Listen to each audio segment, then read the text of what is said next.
शेतकऱ्यांच्या संपूर्ण कर्जमाफीच्या मागणीसाठी सुकाणू समितीने एल्गार पुकारलाय। येत्या 15 ऑगस्टला राज्यात पालकमंत्र्यांना झेंडावंदन करू देणार नाही असा इशारा सुकाणू समितीने दिलाय।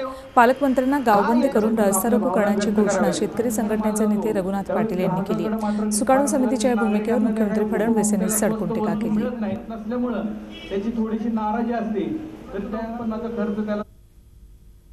या आपल्या नेत्यांनी मांडलेल्या ठरावावर कोण कोण पाठिंबा देतंय, कोण कोण सभात्याग करून बाहेर जातंय, कोण कोण काय काय नाटकं करतंय।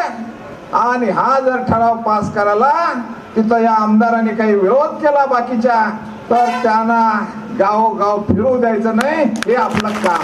15 ऑगस्टचं झेंडावंदन झालं पाहिजे, परंतु या झेंड्याला शेतकऱ्यांच्या आत्महत्येच्या रक्ताने डागाळलेला कोणा मंत्र्याचा हात लावू देणार नाही, कोणाही पालकमंत्र्याला झेंडावंदन करू द्यायचं नाही।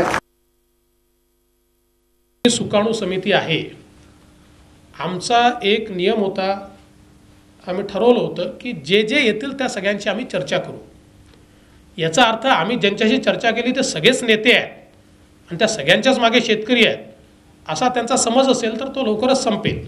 त्यात काही जरूर नेते होते, काही जरूर शेतकऱ्यांकरता मोठ्या प्रमाणात संघर्ष केलेले लोक होते, पण काही हौशे नवशे होते।